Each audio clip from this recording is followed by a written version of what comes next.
Bismillahirrahmanirrahim. Dear students, today we are going to study future continuous tense fail मुस्तकबिल जारी। ये किसके लिए इस्तेमाल होता है? टू प्रिडिक्ट का क्या मतलब होता है?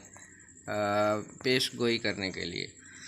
टू प्रिडिक्ट अपकमिंग इवेंट्स या on going events in future, के मुस्तकबिल में जो जारी काम होंगे उनको प्रिडिक्ट करने के लिए, उनकी पेशगोई करने के लिए जो टेंस हम इस्तेमाल करेंगे उससे हम क्या कहेंगे? Future continuous tense. तो इसकी एग्जांपल पे जो है वो नज़र एक दौड़ाते हैं कि हम खेल रहे होंगे, बच्चा रो रहा होगा, माली पौधों को पानी दे रहा होगा, वो तुम्हारा इंतज़ार कर रहे होंगे। तो यहाँ से जो है रहा होगा, रही होगी, रहे होंगे वगैरह, ये क्या है? ये इसकी जो है रिकॉग्निशन जो है वो होगी। उसके बाद let's look at its structure इसकी जो है वो क्या होती है कि सब्जेक्ट हम इस्तेमाल करते हैं विल शैल, और यहाँ पर एक और हेल्पिंग वर्ब बी का जो है वो इजाफा करेंगे। वर्ब जो है यहाँ पर आईएनजी फॉर्म में जो है वो इस्तेमाल होगा और एंड पर ऑब्जेक्ट और फुल स्टॉप। तो इसकी एग्जांपल जो है वो देखें कि हम खेल रहे होंगे, वी शैल बी प्लेइंग, कि हम खेल रहे होंगे, और उसके बाद माली पौधों को पानी नहीं दे रहा होगा या माली पौधों को पानी दे रहा होगा। The gardener will be watering the plants. तो ये इसकी सिंपल स्ट्रक्चर जब होगी। अब हम जो है वो नेक्स्ट टॉपिक की तरफ बढ़ते हैं, वो है हमारा इंट्रोगेटिव सेंटेंसेस के सवालिया फ़िक्रात जो हमने किस तरह बनाने हैं। सवालिया फ़िक्रात जैसे कि हम लोग पहले करते थे कि जो पहला हेल्पिंग वर्ब होता है, क्योंकि यहाँ पर देखिए कि हमारे पास दो हेल्पिंग वर्ब इस्तेमाल हो रहे हैं, बी भी इस्तेमाल हो रहा है और विल शैल भी इस्तेमाल हो रहा है। तो इसमें हमने क्या करना है कि विल शैल को सेंटेंस के शुरू में लेके आना है और बी को जो है वो सब्जेक्ट के बाद रखना है।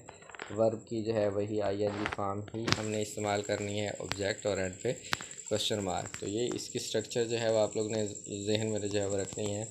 लेट्स लुक एट इस एग्जाम्पल को जो हम लोग देखते हैं। शैल वी बी प्लेइंग, क्या हम खेल रहे होंगे और क्या बच्चा रो रहा होगा। Will child B crying. तो ये इसकी जो है वो एग्जांपल्स हो गई कि कैसे हमने जो है वर्ब से पहले जो है हेल्पिंग वर्ब जो है वो इस्तेमाल किए हैं और वर्ब के फ़ौरन बाद जो है हमने बी का इस्तेमाल जो है वो कर दिया है। तो अब हम जो है वो नेक्स्ट जो है वो देखते हैं, and the next topic is negative sentences के। अगर इसमें नेगेटिव सेंटेंसेस हैं तो ये आपको मैं बार बार जो है वो बता चुका हूँ कि विल शैल या कोई भी आप लोगों के पास जो पहला हेल्पिंग वर्ब है उसके बाद फ़ौरन बाद उसके बाद आप लोग नॉट इस्तेमाल करेंगे। और यहाँ पर जो वर्ब की फॉर्म इस्तेमाल हो रही है वो आईएनजी है, वही चलेगी। तो let's look at its example. We shall not be playing, हम खेल नहीं रहे होंगे, और बच्चा रो नहीं रहा होगा, be will not be crying. तो आगे हम लोग जो है वो देखते हैं, and the next topic is negative interrogative sentences. Negative भी होंगे और इंट्रोगेटिव भी होंगे, यानी कि उसमें सवाल भी पूछा जा रहा होगा और नहीं भी होगा। ये बेसिकली किस लिए होते हैं कि अगले बंदे से जो है कंफर्म करने के लिए कि वाकई ऐसा नहीं हो रहा होगा।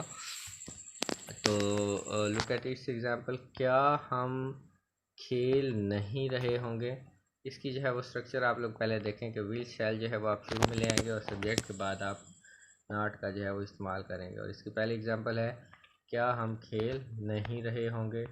तो आगे जो है वो हम देखते हैं कि इसको जो है वो कैसे किया गया है। तो shall we not be playing, shall जिस तरह पहले मैंने आपको बताया था हेल्पिंग वर्ब जो है वो शुरू में आ गया और नॉट जो है वो सब्जेक्ट के बाद आ गया। नॉट जो है सब्जेक्ट से पहले या सब्जेक्ट जो है हमारा वी था।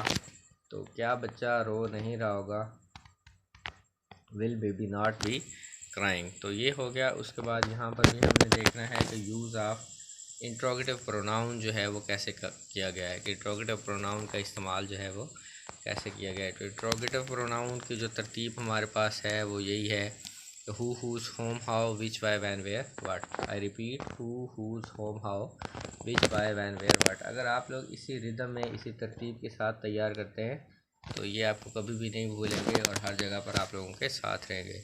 तो आई पी जो है इसको मैं शॉर्ट करके जो है वो लिख रहा हूँ, इसको हम शुरू में लेके आएंगे। उसके बाद जो हमारे हेल्पिंग वर्ब है वो हम इस्तेमाल करेंगे। उसके बाद हम क्या इस्तेमाल करेंगे, सब्जेक्ट और बी और आईएनजी फॉर्म। अगर यहाँ पर हमने नेगेटिव भी साथ शामिल करना है तो यहाँ पर सब्जेक्ट और बी के दरमियान हम क्या इस्तेमाल कर देंगे, नॉट जो है हम लोग इस्तेमाल कर देंगे। तो इसकी एग्जांपल्स भी हम लोग जो है वो देखते हैं। तो पहली एग्जांपल है, हम कहाँ खेल रहे होंगे, where shall we be playing. And the next is, बच्चा क्यों रो रहा होगा, why will the baby be crying. तो अगर हमने नेगेटिव साथ मिलाना है इसके, हम लाहौर क्यों जा रहे होंगे, वाई शैल क्यों नहीं जा रहे होंगे, why shall not we be going to Lahore.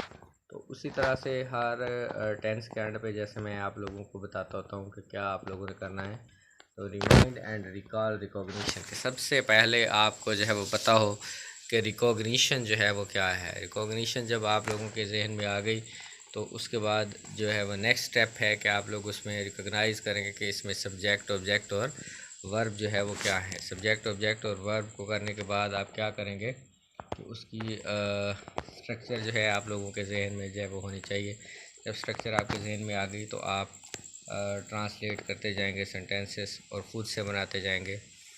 और सबसे मेन चीज़ है practice as much as you can, practice makes a man perfect and practice is the key to success. और प्रैक्टिस ही है जो इंसान को कामयाबी दिलाती है, इंसान के पास जो हुनर है, जो कमाल है, उसको मेराज तक जो है वो पहुँचाती है। तो उम्मीद है ये लेक्चर आप लोगों के बेनिफिशियल होगा। इंशाल्लाह टुमारो